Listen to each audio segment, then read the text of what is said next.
It's been almost 2 years since I first read it, and still the main idea from the book, The Courage to Be Disliked by Ichiro Kishimi, deeply resonates with me. The idea that being happy is essentially dependent upon the courage to be disliked. And at first, it might not seem like the two, would ever be related. Happiness and being disliked, an odd pair. Maybe even seemingly counterintuitive.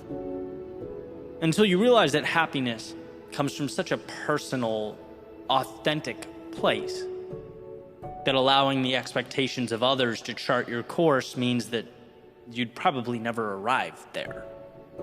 You have to do what's best for you. And doing what's best for you is going to create a divide somewhere. Why? Because everything creates a divide. Everything is subjective. I knew I wanted to dive into this topic, but wasn't sure the best way to do it. So the other morning, I was trying to think of an objective truth. Something that no one could disagree with. I was sitting on my balcony and pointed up towards the sky. Thought, let's start there. Simple as it gets. Hard to refute that, right? I am pointing up. And I remembered we're floating on a globe, a giant sphere. There is no up. Up is perspective. Everything is perspective. What's the difference between 1 and 2? Some might say it's 1. But technically, there's infinity between 1 and 2. You can have infinite decimals. 1.9999 goes on forever, right? Point being, there's subjectivity when we drill down into even the seemingly obvious truths. Now, the value here is not to go running around, arguing with everyone that there's infinity between 1 and 2. There are certain aspects of society that we must adhere to, otherwise we couldn't function together, right? But it's simply to show that you following the path you believe is right for you cannot be rightfully assessed by someone else. It's to place trust in your internal personal judgment. And when people don't understand your infinity, that doesn't mean it's wrong. And by the way, I don't have blinders on to the fact that it's hard to do. In many ways, it goes right up against our lizard brain biological wiring, right? Where fitting in equates to survival and ostracization becomes a death sentence. But we are, fortunately, beyond that. It's in our interest now, and in fact, I think the courage to be disliked is a critical lifelong journey. I'm better at this than I was 10 years ago, no question. But do I still have a ways to go? Absolutely. There are still things I'm working on every day to let go of. I remember reading in Jefferson's biography about how it was so hard for him to be demonized in the press all the time that it almost dissuaded him from jumping back into politics before his presidential run. Being attacked is a hard thing. But ultimately, he let his beliefs and personal values drive him, his ambition in a lot of ways, and came to see the scrutiny as a cost, decided it was worth the price. Or like I use this all the time, take one of the biggest pop stars of our day, say Justin Bieber. You look at what people are saying about him in the comments of his video, a lot of it's wonderful, some of it's great, sure, but some of it's awful. And that's just the price of anyone putting themselves out there. And again, you think of an inverse scenario. Imagine if he didn't. Imagine if he limited himself or didn't dive fully into what he does because he knew some folks out there would have some bad things to say. Now, we are, for the most part, neither famous politicians nor pop stars. But our worlds contain the same elements at different scale. There are things we're all scared to do or say because of how it will be received. There are parts of ourselves that we repress because we don't know what the feedback will be. We're all scared to fail in some capacity because of how it will look or what others will say about it, which is why being disliked is courageous. As Aristotle has said, the only way to avoid criticism is to do nothing, to say nothing, and be nothing. The opposite of being fully, truly yourself is becoming the manifestation of that quote. It's never pushing yourself, never seeing what you're capable of, never exploring or executing on your dreams, your ambitions.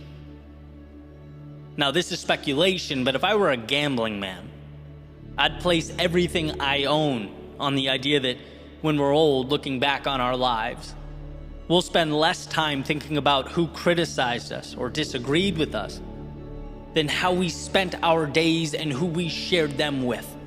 Did we live in a way that made us happy, that was meaningful?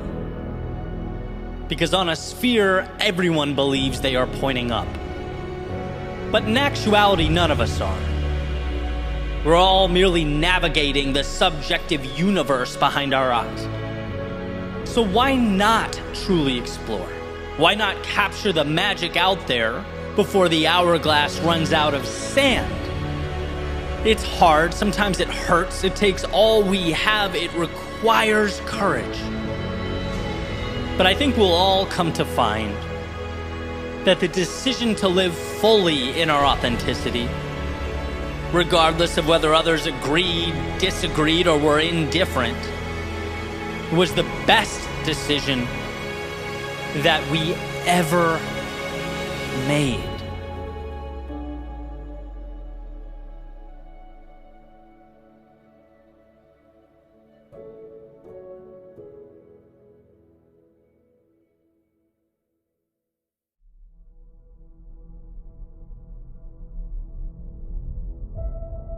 Sometimes all we need is a reset, a new beginning, fresh start, a transformed perspective.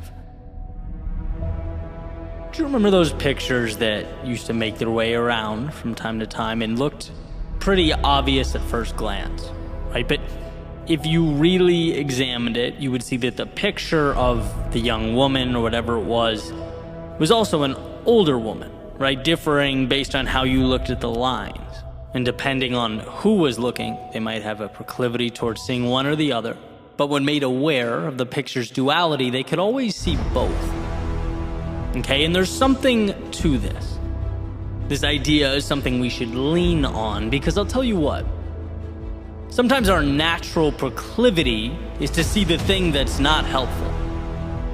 The first thing we see is an excuse or self-pity. The first thing we see is a list of insecurities or doubts. And we have to remember to take a step back and look again, to examine harder. Because it's amazing how differently things evolve when you make a point to see their value. For example, let's say someone has something you want, something you wished was yours. Right? And maybe your default is, you are less than. Your life is not what it should be. But if you step back and looked again, you would see a few things. One, we're all running different races. Right? You're competing against you, not anyone else. Two, think about everything you do have that someone else would give anything for. And three, if you truly do want that thing, how about applauding yourself for having goals, for having desires, for wanting to push the boundaries of life? Now the question is, can you seek to truly understand what that desire is and map out, your path to bring it into existence? This is nothing but an opportunity, right? And how could it be anything else? Life's challenges, life's losses, they are wins. They contain within them the DNA to create change, to progress. But one must be able to move beyond the instinct to label it a problem or a net negative. There are and will always be wins where you choose to see wins. As I've heard Tony Robbins mention on many occasions, this isn't closing your eyes and saying, there are no weeds, there are no weeds, there are no weeds when your garden is full of them. No, it's understanding a simple truth. You'll never leverage value that you don't believe is there. Seeing it is always step one, because it gives you a foundation to stand on as you build. It's picking up the pen and starting that next chapter. It's choosing your worldview. If you lose money, how would one react to, I can't believe it's gone, things will never be the same, my life is over? Versus, okay, obviously I learned how to acquire it in the first place. Time to do it again. I'm wiser, I'm more aware, and life is abundant. The person that wakes up thinking the former would probably have a hard time getting out of bed.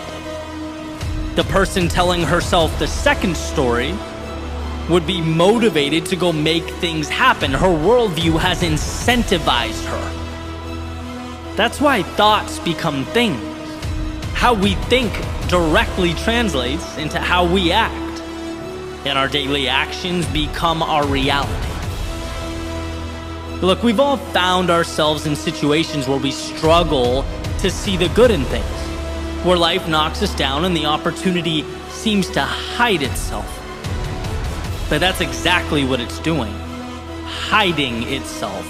It is there, it's always there. It's there when you've lost something, it's there when you've taken a wrong turn. You get the point. And I'm going to differentiate here between simple and easy, because the idea of stopping and forcing yourself to find the positive, it's simple, but it's not easy. It's oftentimes not the natural thing to do. But if you can ask that of yourself, you will find the wins that others walk right by. You'll be the change you want in yourself, because the outside world will act as the toolbox to make that happen. Remember, we often can't control what the world gives us, but we can always control what we do about it. And that ability is what I believe separates human beings and their level of growth, success, and achievement. Right? Next time you find yourself down and out, sure, do your thing, handle it how you must.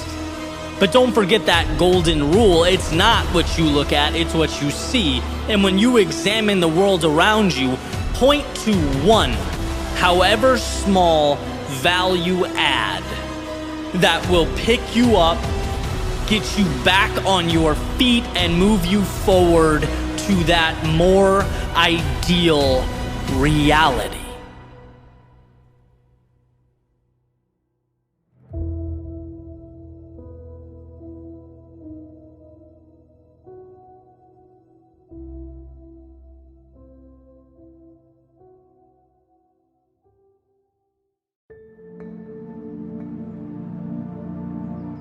Can life change in a day? Well, what if we made today a day of action, of being decisive, of promising ourselves that our goal or objective is to make a single move, however small? What if today action is king? And we live by the notion that whether the result of our courage is good or bad, whether it's the result we hoped for or the one that we didn't, at least now we have something to work off of. And that means we've moved beyond where we started. What if today we live by the notion that a vision can change our lives? But a vision without that small step is powerless. And today we take that small step. It's easy to forget how good progress feels, how incredible it is to know that we're moving towards something meaningful in our lives, something that we chose, that we're building. We had the courage to break life down so that piece by piece we could build it back up. We are our happiest when we are progressing. We're designed to map out the unknown, unexplored territory to make it our own. We're not just flesh and bone, but travelers with godlike capability of seeing that which is not yet there. And with an idea and courage, there's nothing we can't do. And that's why when we stop seeing infinite opportunity, when we pretend that settling is okay, that the status quo is enough, we know deep down in our souls that something's missing. We need the next door to unlock. So today, let's find just one door that we can open. Remind yourself of the shock wave that goes through your system when inspiration guides an idea and progress turns that idea into reality, because momentum connects every aspect of life. Not hitting the snooze button can mean seeing the sunrise, which can mean you read 3 pages in a book you wouldn't have read, which could mean your day improves, which could mean you make a call that you've been meaning to make, which could mean a dozen wheels start turning, not because you did everything, but because you did one thing. Today can be the day that changes your life. And you don't even need the miraculous to make that happen. You just need to push back against the normalcy of your everyday. Create little microcosms of chaos that you can tame, you can understand, make your own, and then stack on top of each other. Today, treat that little voice of uneasiness or nervousness in your stomach as assurance that the path before you is the right one. Remember that almost all decisions are reversible, but that a decision at least puts you somewhere, right or wrong. It moves you along and shows you more of life, the things, the people, the places you've never seen before. And the only bad decision is no decision. Some folks never move towards meaning, towards the things that they want in, well, their entire lifetime, because they didn't realize it wasn't an earthquake they needed to shake the old world at its foundation. They needed to make one decision. One decision that might be wrong, but at the very least would reassure them that wrong decisions aren't fatal. A decision allows you to remap a new reality and take another step and another and another. You can change your life today by picking your arena and simply stepping into it. You don't need to be the best or the greatest or the most innovative. No, that's for another day. Today, if you want to change your life, open the door and step in. You'll be amazed at what transpires.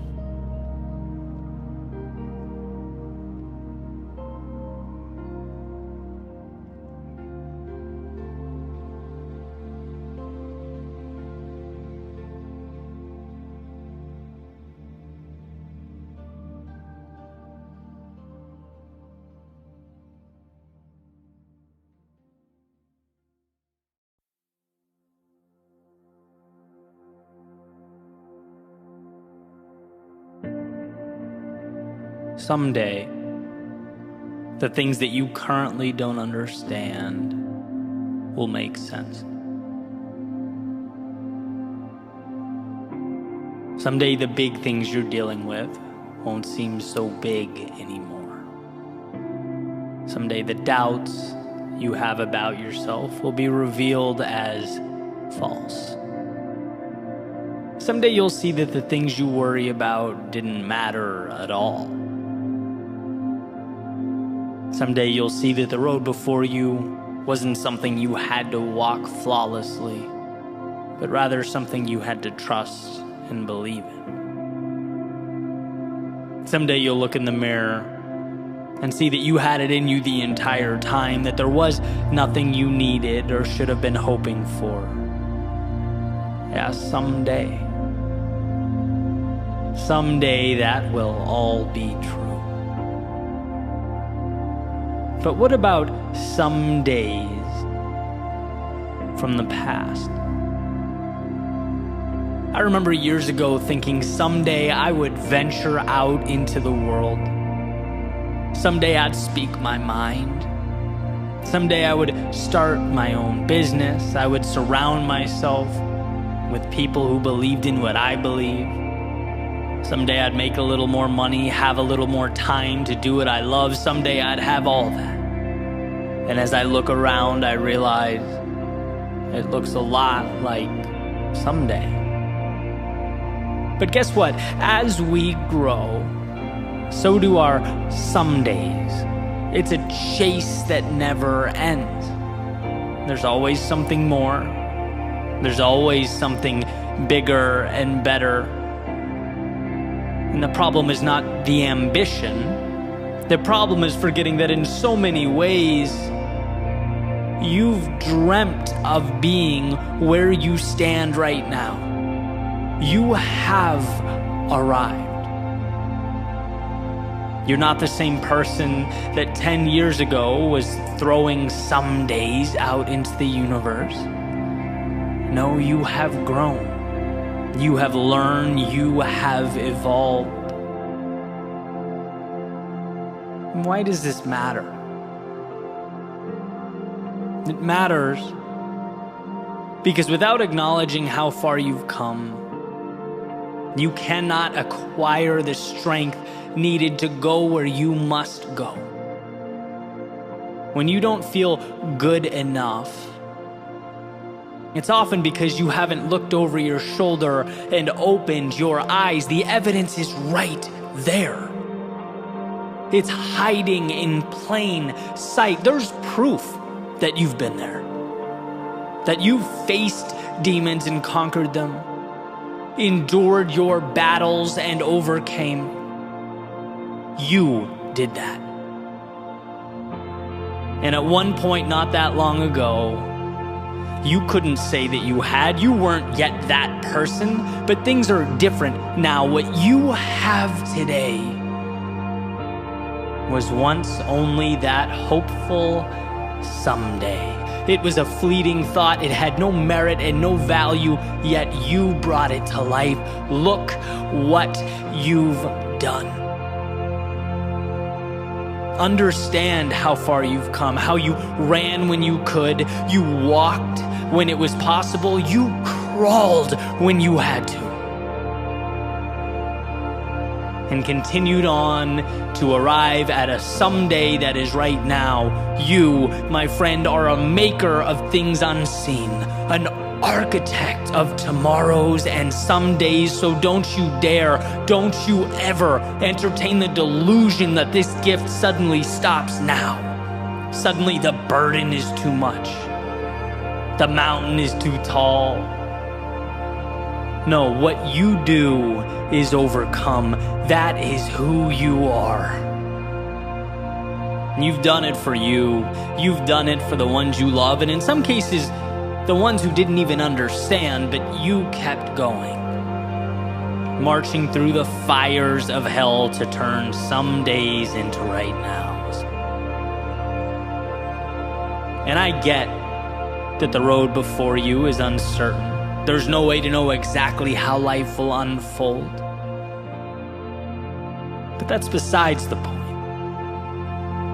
A bird can't predict every gust of wind it's going to encounter. It spreads its wings, takes off, and adapts because it can, because it always has, because that's what it does.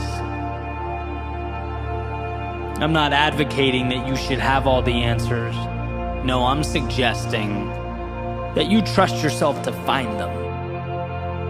To move forward into the haze that surrounds you, to make sense of the seemingly illogical, bring about reality from the make-believe. Someday, you will have what you're aiming for. But here's to never letting a today go by without realizing that you are always living out a someday from your past. You are always arriving and leaving simultaneously. The accomplished and the student, crossing a finish line and on the starting block with another race around the corner, another chance to stretch your legs and reach for the heavens. If you ever forget that, I ask that you find it within yourself to look over your shoulder, to remember what you once asked for, and to appreciate the journey that you have undertaken. You did that. Now onward you go. You have more some days to bring to life.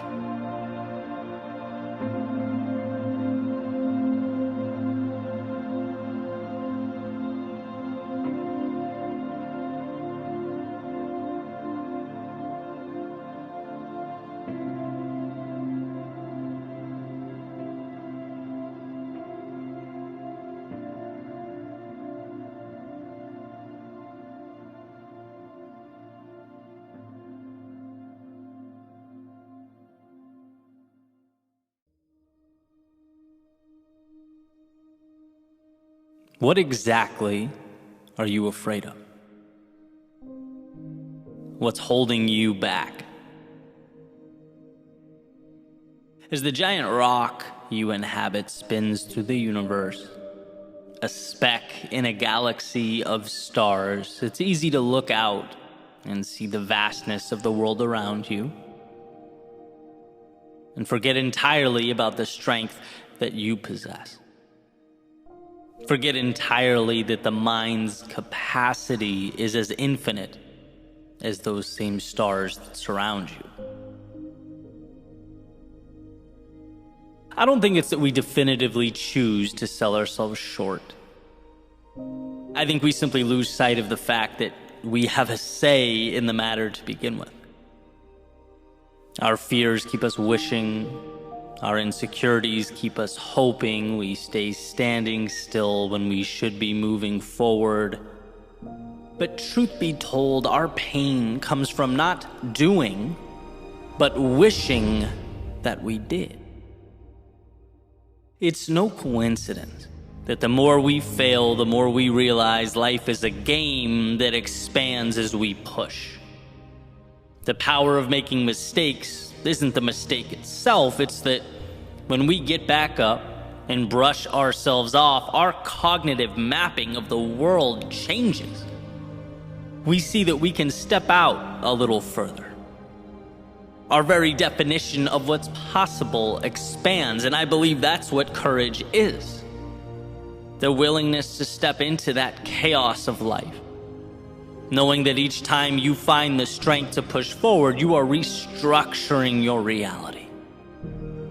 The resources are there, the tools are there, the opportunity is there. How crazy is the fact that we just need to convince ourselves that more is worth it? That the difficulty of short-term vulnerability isn't an enemy.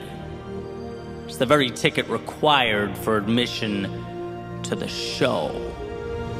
And so I ask again, what are you afraid of? Falling? Because you will rise, and you will rise stronger than you ever were. Is it criticism? Because one, people are so focused on their own endeavors that they look up way less than we think they do. And two, other than the small group you surround yourself with, why would you care? Is it pride? Because building things of significance requires starting on the ground floor, and there's no shame but honor in breaking down to build up. And when I look at my life in terms of chapters, right? Childhood, high school, college, 20s, 30s, the things that were my biggest concerns during each chapter are now laughable. And maybe, just maybe, if I saw that, I could have lived a little freer, been a little bolder. What if we were to get ahead of that learning curve? What if we understood that life is beautiful and flexible and exciting? And what if we understood that now? instead of looking at this chapter 15 years down the road and chuckling to ourselves for not having the courage to have made the leap, taken the chance to have moved out into an unknown. We cannot physically see that which doesn't exist, which is why it's so important that we know we are the architects, that the fear pulsing through our veins is indicating that we are building, that we are choosing to step into a world that will give more if we find the courage to ask. So as this giant rock you inhabit spins through the universe, a speck in a galaxy of stars, perhaps each little light up there exists not to remind you how small you are, but to remind you that those same elements exist within you. To show you that the fire of a million suns sits in your soul, beats in your chest, waits for your signal now. So what are you afraid of?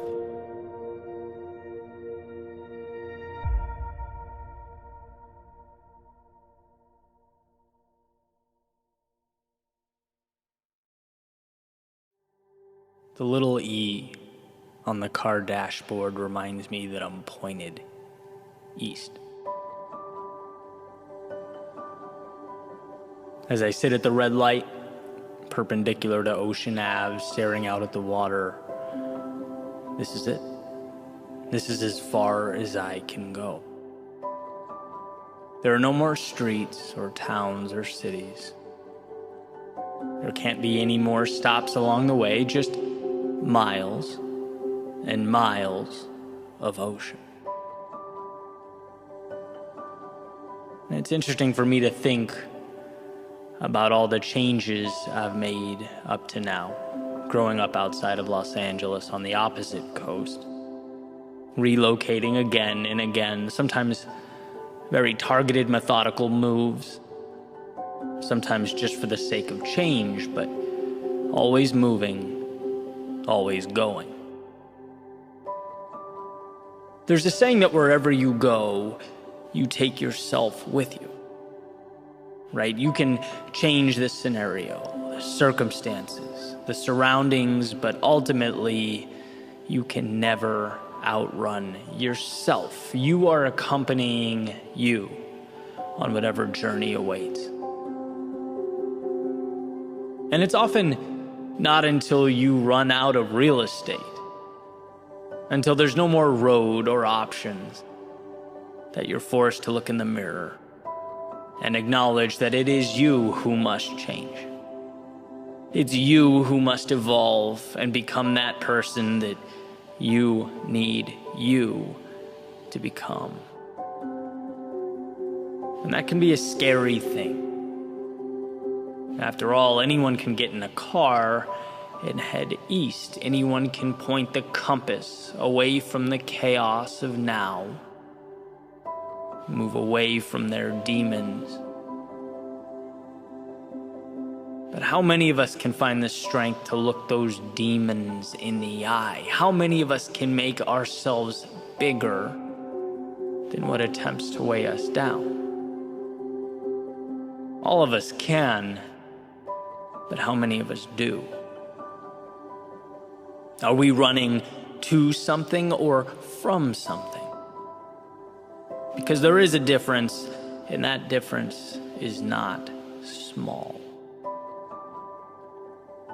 One of my favorite speakers, Jim Rohn, when referencing our journeys through life, our push to make more of ourselves, he essentially said, it's not what you get at the other end. It's who you become along the way.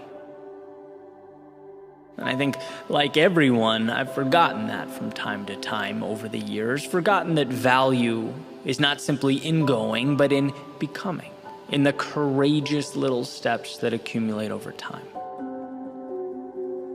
Forgotten that the external world might inspire or excite, that change might invigorate the soul, that the road untraveled might remind me of life's beauty, but these externalities are only as valuable as you allow them to be.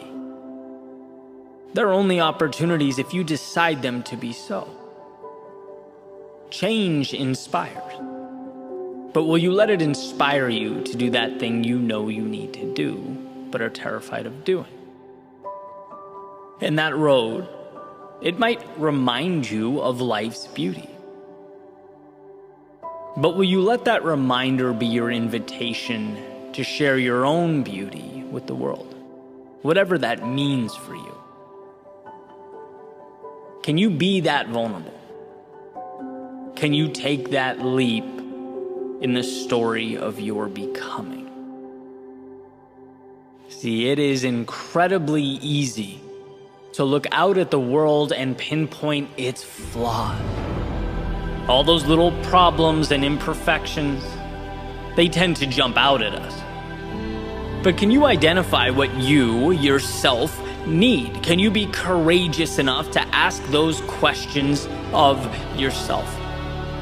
What matters to me?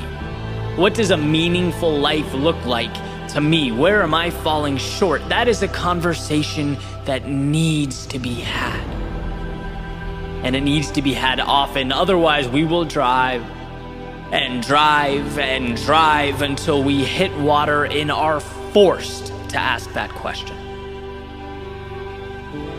Because it's interesting that when we don't pause and make the changes that need to be made, life has a way of ensuring that we do. But when it's mandated by life, it tends to be a lot messier, a lot more chaotic.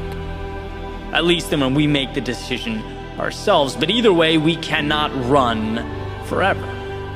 Either way, we must step into a new pair of shoes and learn to walk confidently with them into the night. There are plenty of little mantras floating around out there, little pieces of advice, and perhaps it's best for us to weigh them each individually, see what meets our needs and fits our criteria. After all, life is not one size fits all. But one of my favorite among these is to do one single thing that scares you every day, and I'll tell you why. Because when we become conditioned to turning our backs on all the uncomfortable things in life, we cripple our prospects of a better tomorrow. It's synonymous with the seed refusing water, saying no to the very thing it needs most. And what should be noted here, one of the reasons it's so dangerous, is that saying no is incredibly subtle. It's not some big event or explosion. There's no fireworks show that occurs every time you walk away from what you need. No, it goes unnoticed. And again, one of the greatest challenges is quantifying that which we don't do. How do you measure that thing you walked away from? Well, unfortunately, you can't. You can't, at least until you're staring out at the Atlantic with nowhere to run, no more escaping on the agenda. You don't know until you're forced to pick the pieces up and make something of them. And I say this so that hopefully it can ignite that spark in your soul that you need most, whether you previously recognized it or not. I say this to remind you how much bigger you are than your problems, how you have the ability to transform all that exists around you when you transform yourself. There's a certain inevitability associated with how we see ourselves.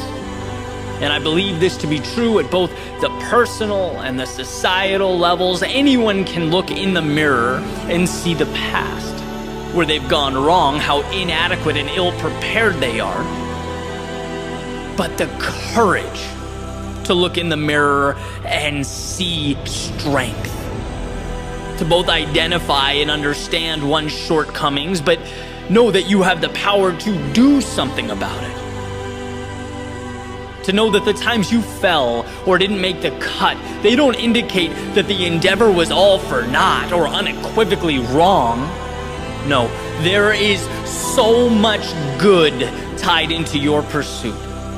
so much beauty and courage ingrained in your soul. But imagine a life where you no longer run from the gaps, but close them. Imagine finding it in yourself to begin that hero's journey. And where you used to run to protect yourself, now you take the offensive to grow yourself. Where you used to avoid the possibility of failure, now you chase the possibility of victory. You can have that if you want to. You can be that if you choose to. And sure, you may never be able to outrun yourself, but you can always adapt yourself to be that person you always needed you to be. Sometimes we just need the reminder that we are strong enough. We do have what it takes. And that the thing that hurts us most in the short term not only saves us pain in the long term, but it becomes what we live for. It is where we find our meaning. And so perhaps this ocean before me is not there to remind me of my constraints, that I have no road left, but a reminder of just how often we measure using the wrong metrics. Perhaps I needed to see again that it's not where I end up, but who I become along the way. That when the internal self steps into the shoes it's been too intimidated to wear, that when the world within becomes the beacon you need it to be, the roads and the stops along the way, they matter a little bit less than the eyes that process it all, that decide what it means, how it will be utilized in the game of life. And so, yes, the little E on the car dashboard, it says that I'm pointed east. But as I sit at this red light, perpendicular to Ocean Ave, staring out at the water, I know this is only the beginning.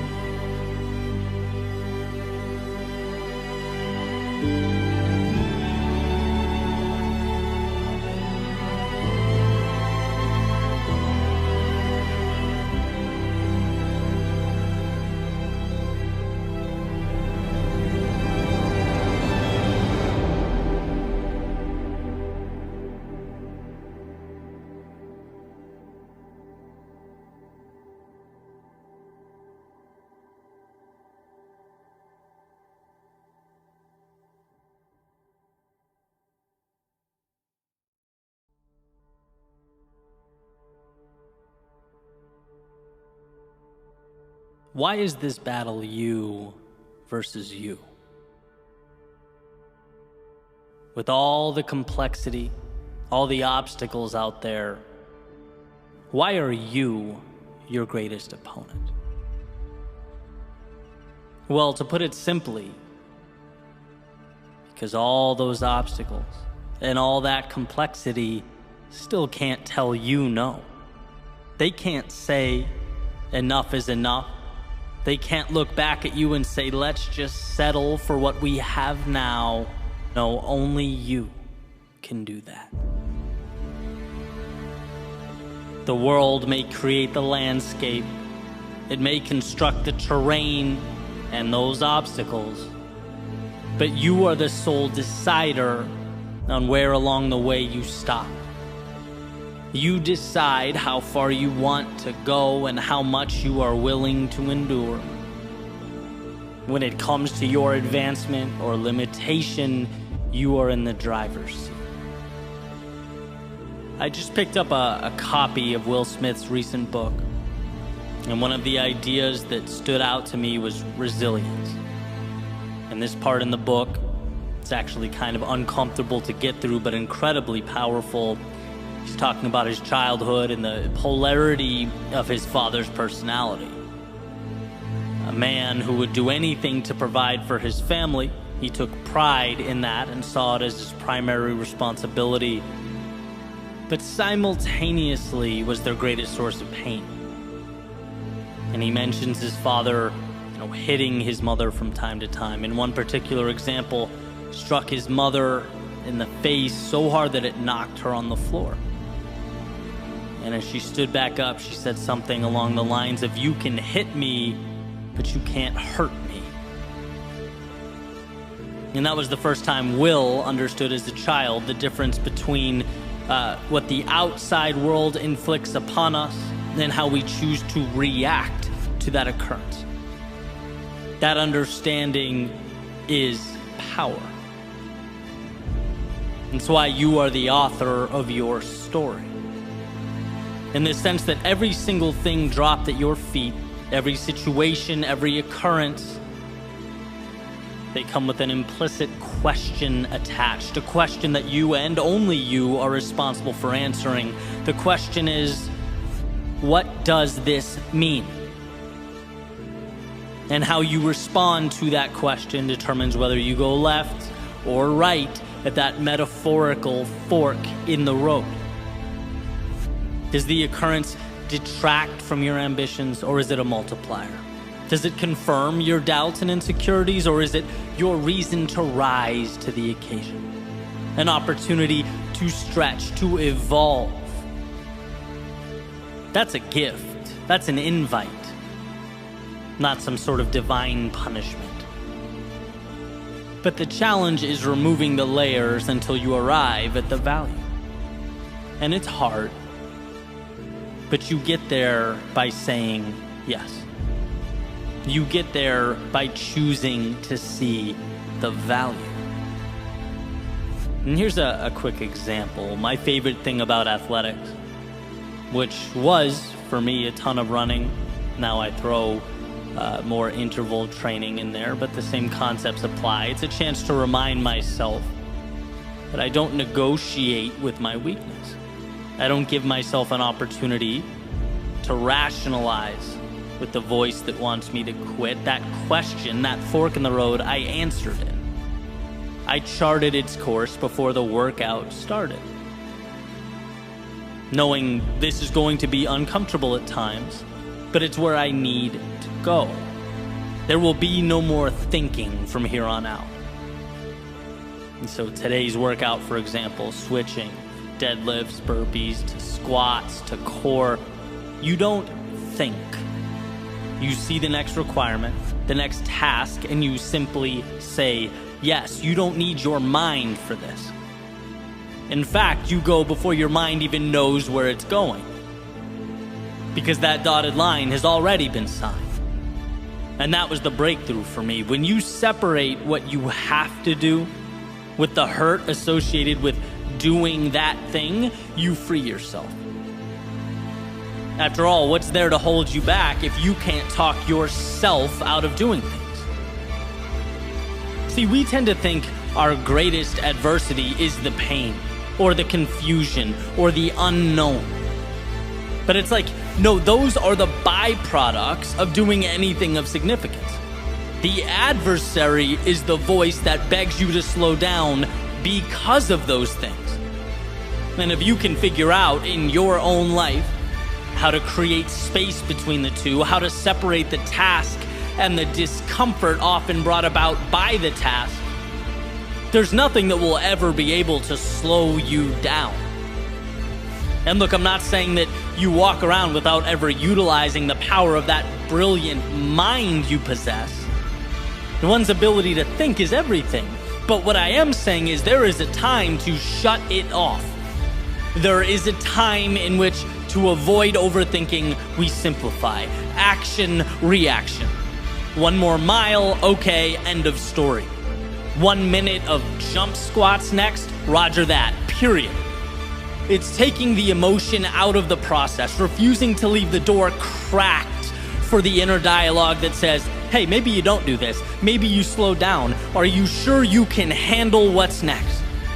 No, all of that is tuned out. It's assignment, go. Next, go. Next, go. You know this is the right thing. You did your thinking before grabbing the sword, shield, and stepping into the arena. Now guess what? It's instinct. It's doing what has to be done. And what has to be done hurts. And look, you didn't have to accept that. You didn't have to step in. You could have stayed home, but somewhere along the way, you looked in the mirror and said, the difficult path is the one with the value. And now here you are, face to face with hungry lions, clashing swords with your adversaries. There's no turning back now. Now is when you parse out pain from the objective. The pain is now part of the audience. It's not with you or in you, it's watching from above as you do what you came here to do. So yes, those swords clash, but the eyes remain focused on what's ahead. And yes, those lions roar, but that's background noise. When you simplify your world into objective and action, objective, action, objective, action, there is time for nothing but forward progress. And sometimes that is all that is required of us. In the face of adversity, in the face of pain, self-doubt, in the face of discomfort, can you break your world down into nothing but one single step forward? One more set, one more rep, one more session, one more attempt, just one more. No rocket science, no negotiation, there's nothing to figure out here. It's walking the path before you. It's the discipline to carry on. It's one more swing of the axe. Audience or no audience, lions or no lions, you are bound to the universe at your feet. And that simplified concentration is why you will succeed.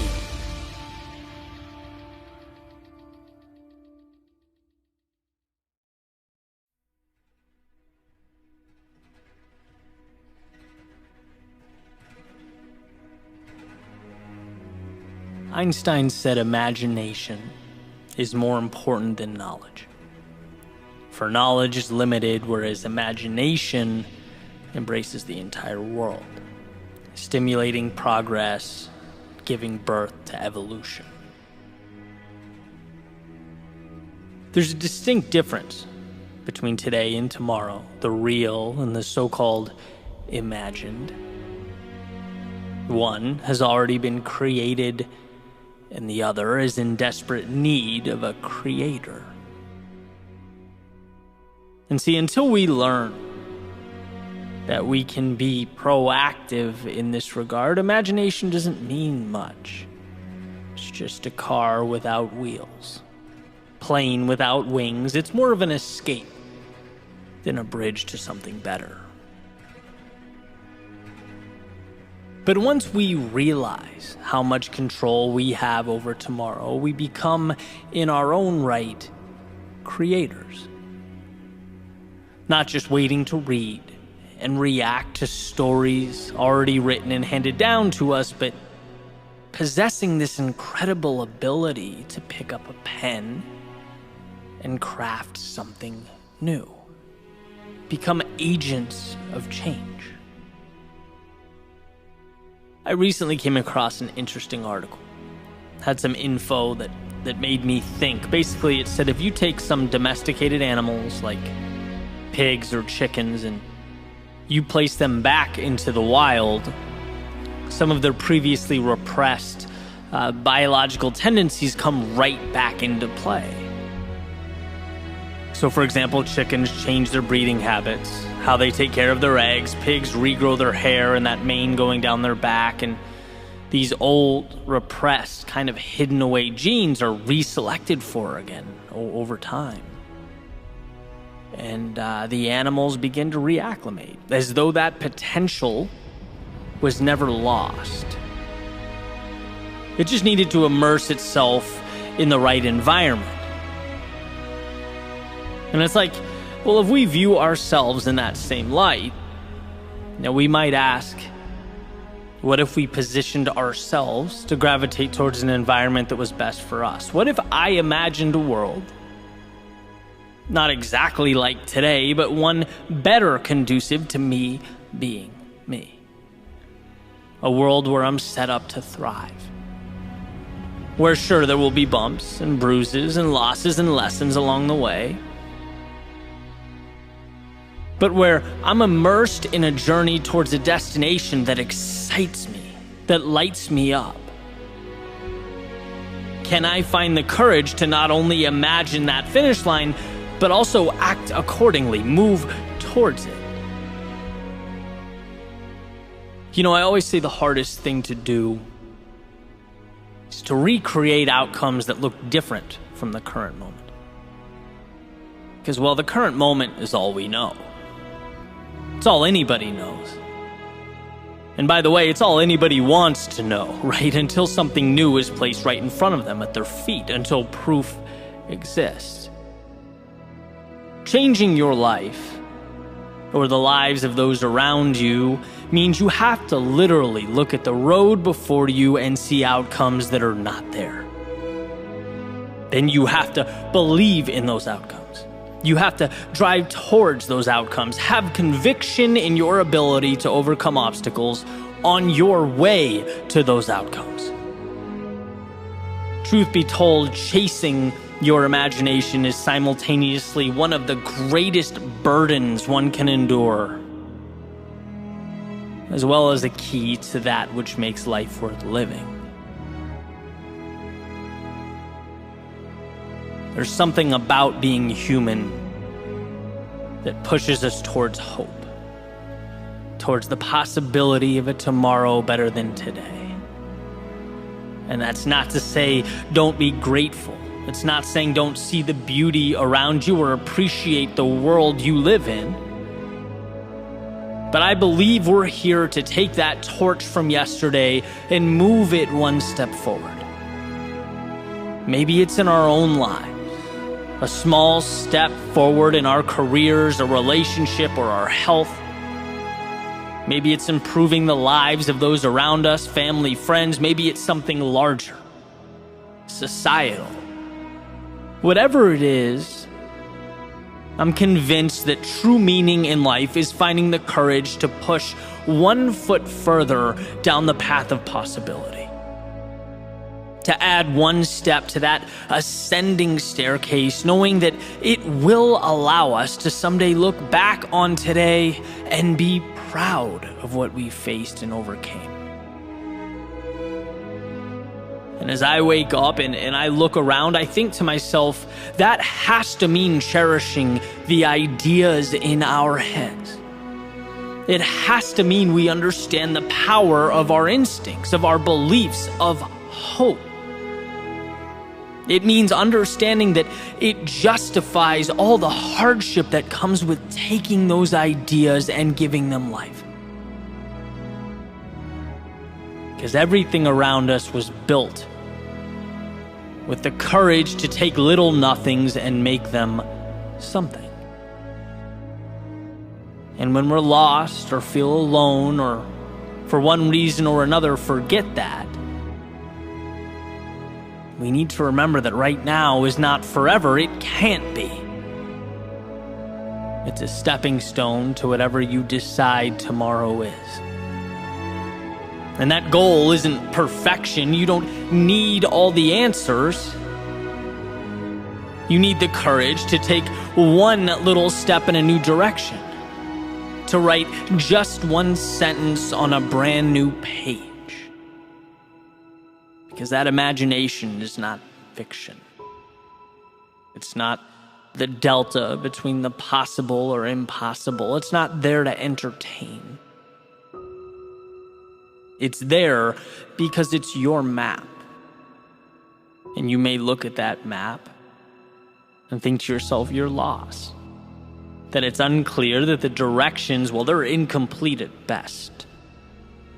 But what I can promise you is the pursuit of this world you've imagined It will bring you greater satisfaction than anything else could.